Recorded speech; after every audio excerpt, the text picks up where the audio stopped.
Do do do do do. Ba, ba, ba, ba. Hey everybody, come on in and grab your coffee. Coffee with Scott Adams goes way better with actual coffee. Time for a simultaneous sip. Grab your mug, cup, or vessel. Oh, that's good stuff. Oh, we can do it again. I see some of you weren't ready. Okay, grab your vessel. Simultaneous sipping. It's gonna be good. Let's bunch it up. We're gonna do simultaneously sipping, followed by a virtual high five. Ready? Get your cup. High five. Okay. Any smoke in my area? Well, the other day it was whiteout conditions here. You couldn't see the mountain that is my primary view. Yesterday it cleared up about 80%. So I've been checking in with my friends and contacts in the North Bay. Some of you might know that Charles Schultz's house, where his widow, Jeannie Schultz, lived, burned down, which was a tragedy, like one of the bigger tragedies in terms of not loss of life. Obviously, that was a bigger tragedy, all the people who were dying up there. But in terms of a historical site, if you're a cartoonist, that's about the saddest day you could ever imagine. I've actually stayed at her guest house. So the Charles Schultz homestead, where he spent most of his life, burned down, and not too long ago I stayed in the guest house there. Yes, I'm okay. So far, I don't think the flames are going to reach my town. All right, so what we're going to talk about today is based on this article. So in Politico, there's an article about the power of Trump's positive thinking. We're going to talk about that. Now, I discussed this in Win Bigly, my book, which will be out October 31st. I've got a chapter on this. And it's based on the fact that Donald Trump's minister, when he was a kid, was Norman Vincent Peale, one of the most successful self-help type authors in American history. In fact, you could say he was sort of the self-help guy when I was a kid. And his books, which did influence President Trump, he says so, were about essentially thinking your way to success. So he was the first person who told me, because I also was exposed to his work when I was a kid. He was the first one who told me that you could change your situation simply by the way you thought. In other words, if you change the way you thought, you could also change your environment, essentially. Now, when I say change your environment, that could mean getting rich and, moving to a different place or whatever.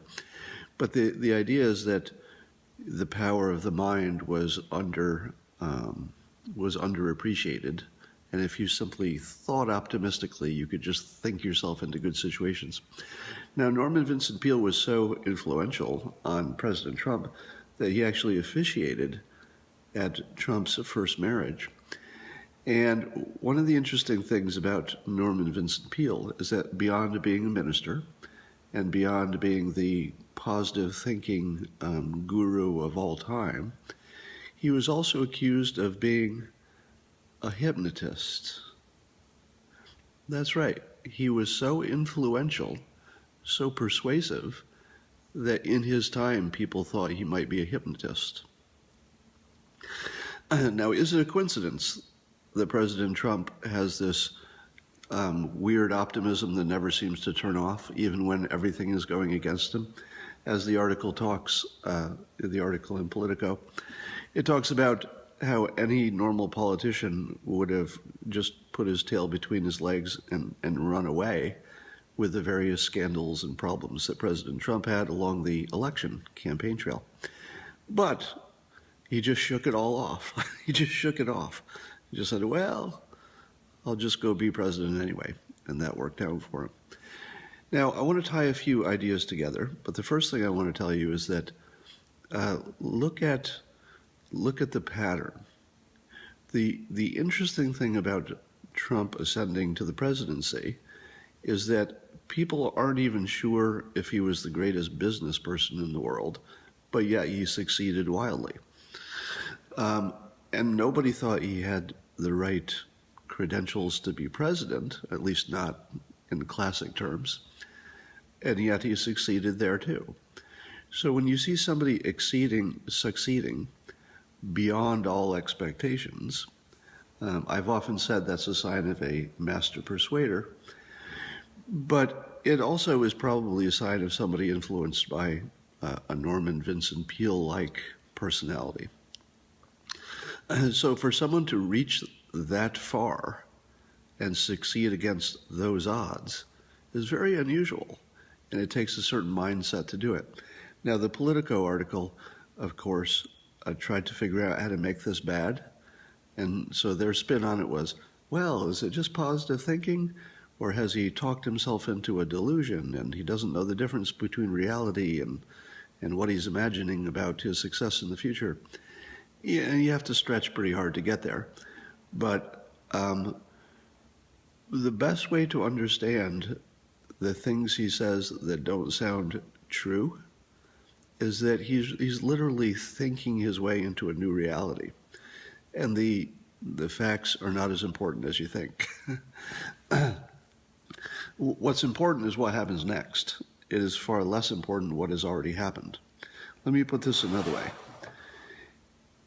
The past doesn't exist.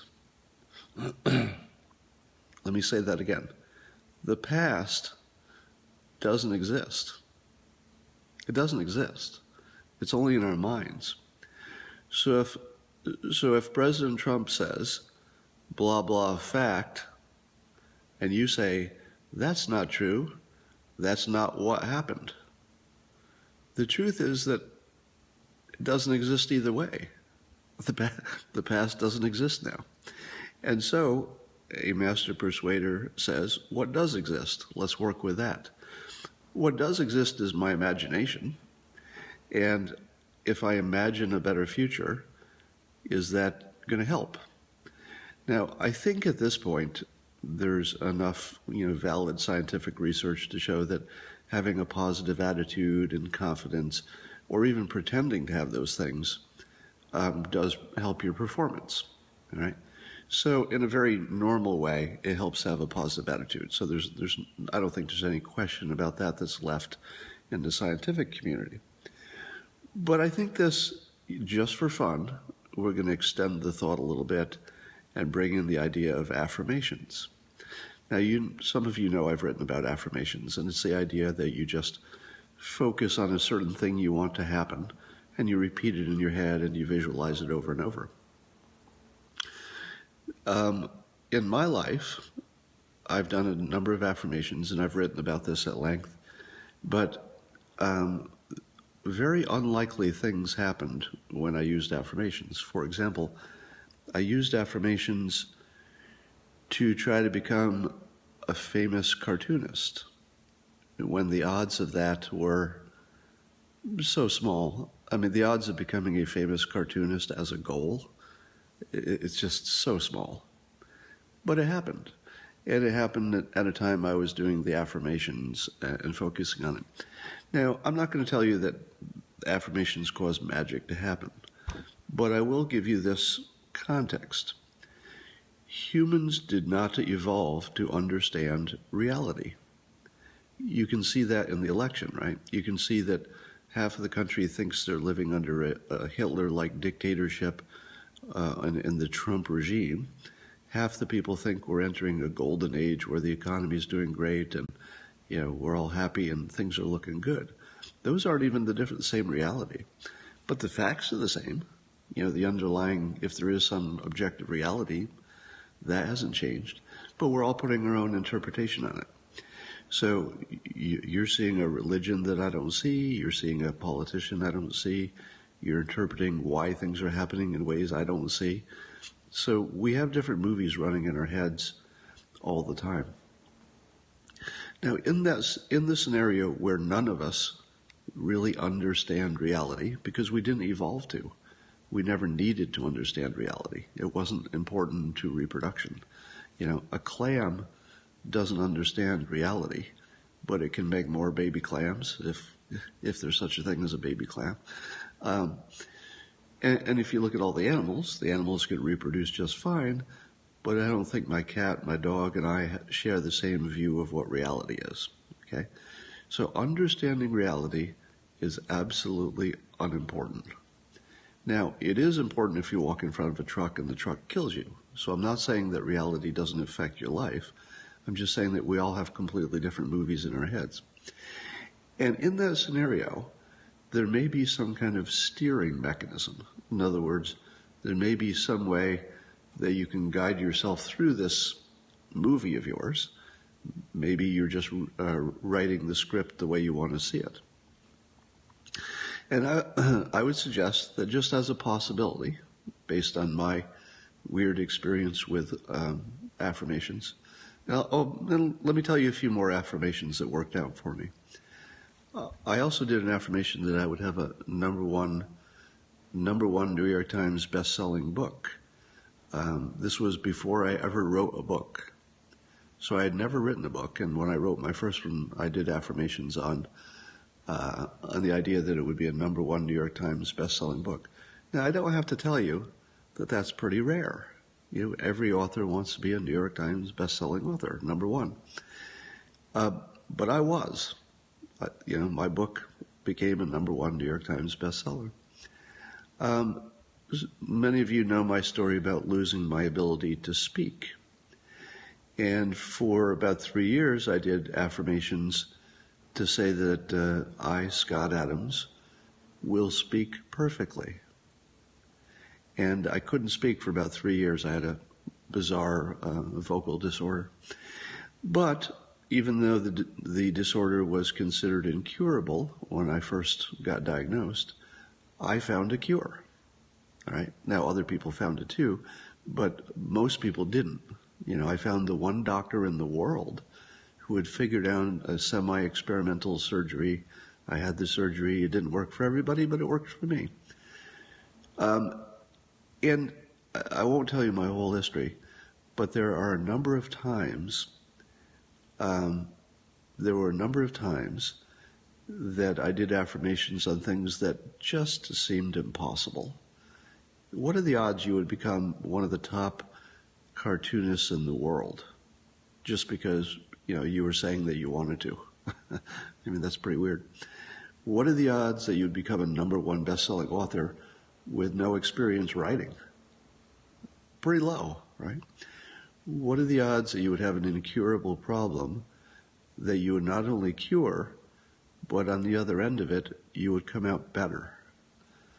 So the voice that you're hearing right now is not actually my original voice. It's an improved version because, I did a lot of vocal training until I could produce a better sound. So the surgery is what cured the voice, but on top of that, I did a lot of vocal training, so I know how to just produce better sound with my equipment. So I actually came out ahead. And in fact, a lot of people comment on these periscopes. One of the things they say is, I like your voice, which nobody ever said before, trust me.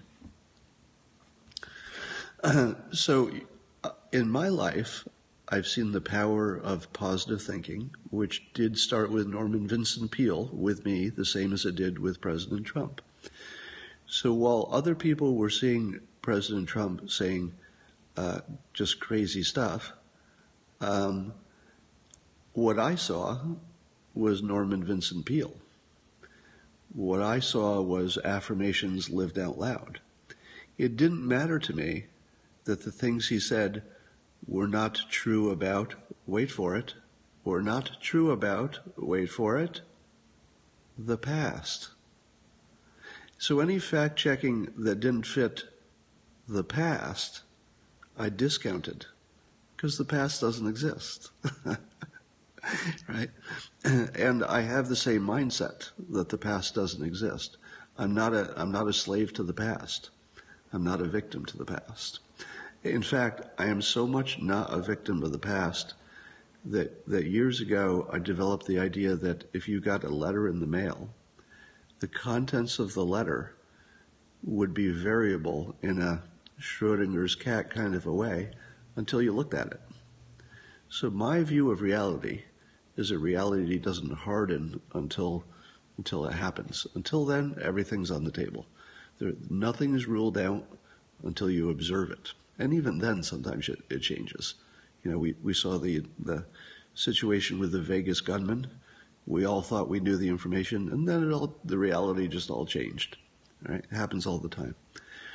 So in my reality, the facts are very malleable. They're not fixed. You know, the past doesn't exist, and what might happen tomorrow, everything's in play. So that's just sort of a worldview. So that worldview has allowed me to enter different fields, and through the power of positive thinking, largely, do things that any reasonable person would have told me not to do. Let me give you another example. In 2015, I risked my entire career and reputation for the rest of my life by making a prediction that Donald Trump would win in a landslide. This is when everyone thought he was a clown. This is 2015, long before even his best supporters were starting to get on board. There were a few like Ann Coulter, I think Mike Cernovich, there were a handful of us who were early. But I made a big gamble with my career, not only that I would be right, but that I would essentially be changing careers, at my age. Not changing entirely, but moving into a new field that I had no experience with. Now, I've done this before. I moved into writing with no experience. I moved into cartooning with no experience. I've got I started some restaurants with no experience. They failed, but not because of my lack of experience. There were other factors. And now I have a startup that's just about ready to do something amazing. I'll share that with you later. So all of these things had one thing in common. I wasn't really qualified for any of them, but they all worked out. Now, there were plenty of things that haven't worked out. So it also helps to try lots of stuff. But weirdly, the biggest things I tried, the things with the biggest potential payoff, were the ones that worked. They were also the ones I did the most affirmations about. So when you see President Trump with this unnatural optimism, if you ask him how's the White House going, and all the people are reporting it's chaos, it's things are a mess. And if you ask him, he's like, it's great, never been better. Things couldn't get any better. That economy, that's great. We're going to make some jobs. We're going to do all this. And you say to yourself, well, is that just a bunch of BS? Is he being a con man now because he knows this isn't quite true? Is he just, is he crazy? He doesn't know it's not true? So people are wondering, why does he say these things that don't seem to match with what I and all the other observers are seeing? Why does he do this? And now you're starting to understand the reason. He does it because he's creating the future. You think he's describing what the way things are. When he says the economy is like better than ever before, or jobs are coming back, and then the fact checkers say, no, actually, there's not many jobs coming back. And, well, actually, the economy was strong before. The fact checkers are missing the entire show. The show is the president is describing the future by pretending it's the present. That's the power of positive thinking. That's how it's done, right? It's right out of Norman Vincent Peale's playbook. You just simply think your way into a more positive world. You see that he's done it with his own career. He got out of these incredible bankruptcies. He got out of all these scandals during the campaign. This man has escaped more fatal traps than anyone you've ever seen. I mean, truly fatal traps. And he walks through them like he's asbestos and fire, right? And I would suggest that when you interpret that as, hey, how come he can't see the facts? Why is he full of BS? Why is he trying to con us when we know the past doesn't match what he just said? Well, I'll remind you again, the past doesn't actually exist, and you're not bound by it. Sure, it can inform you, and sure, you need to know what the past was, and sure, you need to avoid trying to make the same mistakes. Yeah, there's some small utility to the past. But if you're bound by it, if you're shackled by it, if you're a slave to the past, you miss all the good stuff. Donald Trump is not a slave to the past. You want an example? Pussygate. When the Pussygate thing erupted, that was the past coming back like a chain around his neck. And every one of us watched that show and we said, my God, he got so far. And then the chain came out from the ground, from the past, and grabbed him. And when you saw the chain grab him by the neck, the Pussygate scandal, you said to yourself, it's over. The past got him. But do you know what Donald Trump said? Now President Trump. I'll tell you what he said. He said what I would have said. He said what Vincent Peale would have said. He said what Donald Trump said. He said, past doesn't exist. And then he made it so. He simply made the past not matter. He did that to you. You thought it mattered, and then he showed you it didn't. It was like the greatest magic trick ever played, except it wasn't magic, it was technique. All right? He simply willed the past into oblivion. He did that. Notice how President Trump is so often talking about the future. Make America great again. That's the future. Build a wall in the future. Bring back the jobs in the future. Everything is about what he's going to do. But at the same time, he's telling you everything is great. Everything is working well. The economy is working well. Now you say to yourself, isn't it bad that what he's saying doesn't match exactly what we're seeing? No, it is technique. He is literally thinking the economy to a higher level. And I'm not even joking about that a little bit. You are watching one of the world's greatest affirmations, reality-shaping personalities of all time. Maybe the most effective reality shaper of all time. Steve Jobs was up there, but he had more of a company view versus, Trump now has a world view. And you're watching him turn the economy into an optimism engine. You're watching him use that same reality-shaping optimism when he's dealing with North Korea and with ISIS.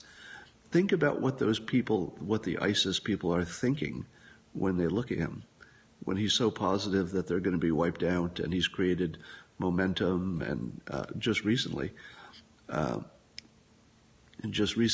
you saw 1,000 ISIS fighters surrender instead of fight to the death. When you see ISIS start to surrender instead of fight to the death, that means he's in their head. It means that they don't see their plan as being the winning plan. They already see him as the eventual winner. And people laughed when he labeled ISIS, evil losers. And I said, no, that's more important than you think. All right?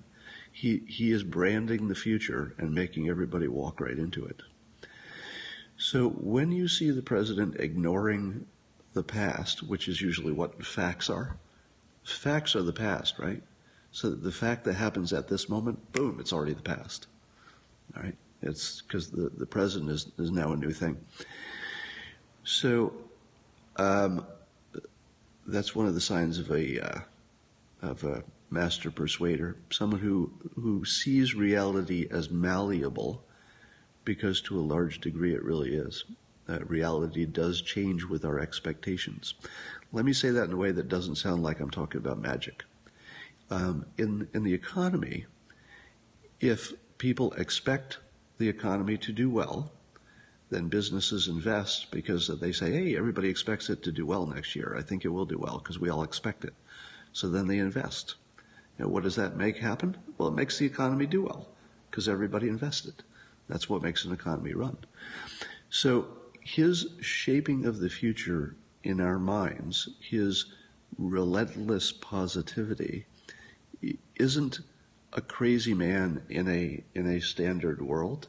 In the two-dimensional view of the world, where most people are stuck, they see a world that's fixed, and then they see this guy who doesn't seem to be connected to it, at least in terms of how he describes facts. He seems to be sort of off in his own thing, with making up his own facts and making up a magical world in his mind. And if you live in the 2D world, that's sort of what you see. And it looks dangerous, and it looks, you don't understand it, and you don't know how this could be helping.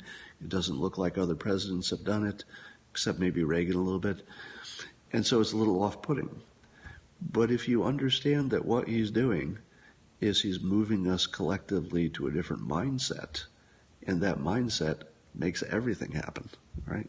It makes the economy hum. It makes people have peace instead of war. It does a lot of things. Anyway, so that was what I was going to talk about today. I'm going to wrap this up pretty soon. Read the Politico article that I tweeted about. You can find it in my tweets. And I'm going to sign off now and talk to you later. Remember, don't win small. If you can buy my book, Win Bigly, and pre-order it now, bye.